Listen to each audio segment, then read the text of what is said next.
வந்தாரை வாழ வைக்கும் சக்தி வாய்ந்த முருகன் கோவில்.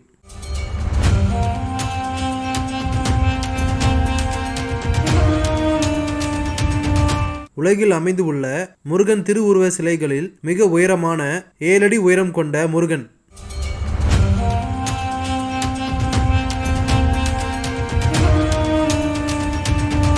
அருணகிரிநாதரால் திருப்புகழ் பாடல் பெற்ற 1200 ஆண்டுகள் பழமை வாய்ந்த முருகன் கோவில்.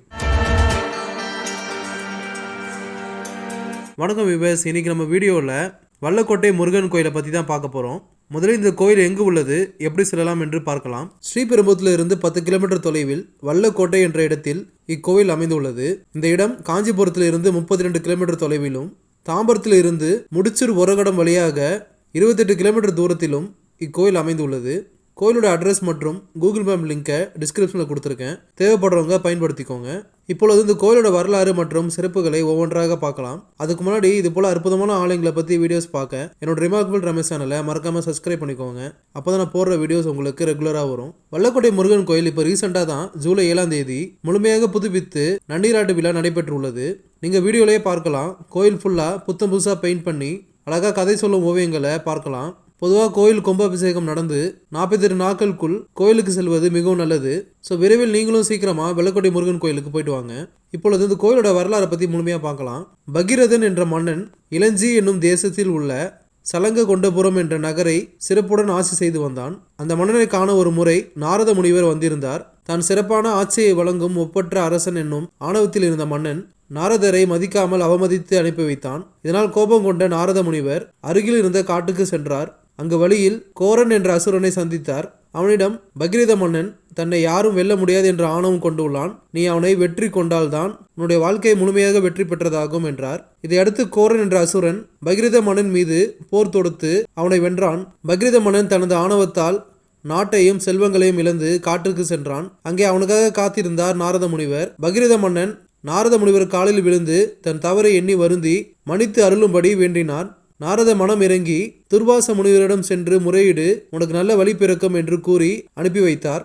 பகீரதனும் துர்வாச முனிவரிடம் சென்று நடந்ததை கூறி மனம் வருந்தி தனக்கு நல்வழி காட்டுமாறு வேண்டி நின்றான். துர்வாச முனிவர் பகீரனுக்கு சில உபதேசங்களை வழங்கினார். அதன்படி வெள்ளிக்கிழமைகளில் விரதம் இருந்து முருகப்பெருமானை வழிபாடு செய்து அழியாத பேறு பெற்றான். அப்படி பகீரகன் வழிபட்ட சிறப்புக்குரிய ஆலயமே வல்லக்கோட்டை முருகன் திருக்கோயில் ஆகும். பழமை வாய்ந்த இந்த ஆலயத்தில் தன்னை வேண்டி வரும் பக்தர்களுக்கு தீவினைகளை அகற்றி நல்வினைகளை வழங்கும் அபயகரத்துடன் நின்ற கோலத்தில் முருகப்பெருமான் வீட்டிருக்கிறார். 7 அடி உயரத்தில் வள்ளி தேவானையுடன் அபயகரத்துடன் நின்ற கோலத்தில் இருக்கும் முருகப்பெருமானை பார்ப்பது மிகவும் அற்புதமாக இருக்கும். இந்திரனால் அமைக்கப்பட்ட வஜ்ர தீர்த்தம் இங்கு உள்ளது. பகீரதன் விரதம் இருந்து விமோசனம் பெற்ற நாள் வெள்ளிக்கிழமை. எனவே இங்கு வெள்ளிக்கிழமைகளில் சிறப்பு வழிபாடுகள் செய்யப்படுகின்றன. 7 வெள்ளிக்கிழமைகள் தொடர்ந்து விரதம் இருந்து முருகப்பெருமானை வழிபட்டால் இழந்த செல்வம் திரும்ப கிடைக்கும், சகல நன்மைகளும் பெறலாம் என்பது நம்பிக்கை. வல்லன் என்ற அசுரனின் கோட்டையாக இந்த பகுதி இருந்தது.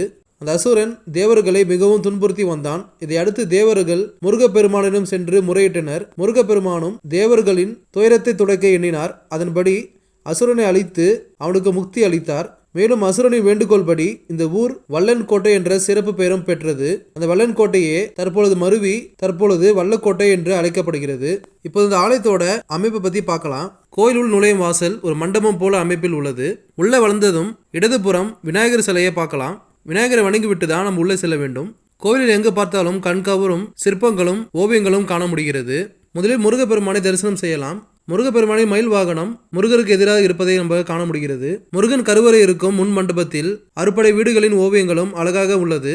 முருகன் இருக்கும் கருவறை உள்ளே நுழையும் இடத்தில் பெயர் பலகையை பார்க்கலாம். அதில் வள்ளி தேவானை சமேத சுப்பிரமணிய சுவாமி என்று பெயர் போட்டுள்ளது. அதற்கு அடியில் வந்தாரை வாழ வைக்கும் வல்லக்கோட்டை முருகன் என்ற வாசகம் பொறிக்கப்பட்டுள்ளது. கருவறைக்குள் முருகப்பெருமான் 7 அடி உயரத்தில் வள்ளி தேவானையுடன் அபயகரத்துடன் பிரம்மாண்டமாக காட்சியளிக்கிறார். முருகன் இருக்கும் கருவறைக்குள் அகத்தியர், அருணகிரிநாதர், பட்டினத்தார், பாம்பன் சுவாமிகள் மற்றும் வள்ளலாருக்கு சிலைகள் வரிசையாக உள்ளன.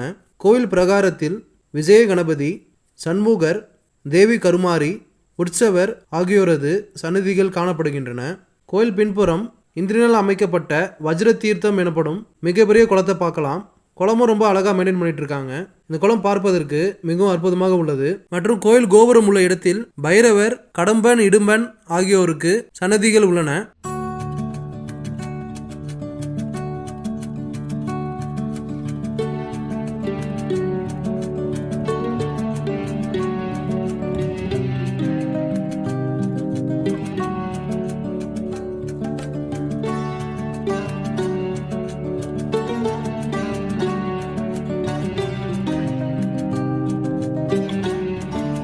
இந்த ஆலயத்தில் கந்த சஷ்டி, கிருத்திகை, ஆடி கிருத்திகை, தமிழ் புத்தாண்டு, தைப்பூசம், பங்குனி உத்திரம், வைகாசி விசாகம் ஆகியவை வெகு விமரிசையாக நடைபெறுகிறது.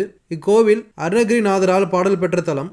அருணகிரிநாதர் தல யாத்திரையாக பல ஆலயங்களுக்கு சென்று வந்தார். திருப்போர் முருகனை தரிசித்த அவர் அன்று இரவு அங்கேயே தங்கினார். காலையில் திருத்தணி முருகனை தரிசிக்க வேண்டும் என்று எண்ணியபடி உறங்கினார். அப்பொழுது அவரது கனவில் தோன்றிய முருகன், என்னை மறந்துவிட்டாயா அருணகிரி என்று சொல்லி மறைந்தார். மறுநாள் காலையில் எழுந்த அருணகிரிநாதர் கனவில் தோன்றிய முருகப்பெருமானை நினைத்தபடி திருத்தணி செல்லும் வழியில் வல்லக்கொடை திருத்தலம் சென்று அங்குள்ள இறைவனை தரிசித்தார். மேலும் அந்த முருகப்பெருமானின் மீது 8 திருப்புகழ் பாமாலைகளை பாடி மகிழ்ந்தார். கோவில் கொடிமரம் உள்ள இடத்தில் கீழே விழுந்து வணங்கும் இடத்தை பார்க்கலாம். இத்தனை சிறப்புகள் வாய்ந்த இந்த வல்லக்கோட்டை சுப்பிரமணிய சுவாமி முருகன் கோயிலை நீங்களும் வாய்ப்பு கிடைக்கும் போது மிஸ் பண்ணாம பாருங்க.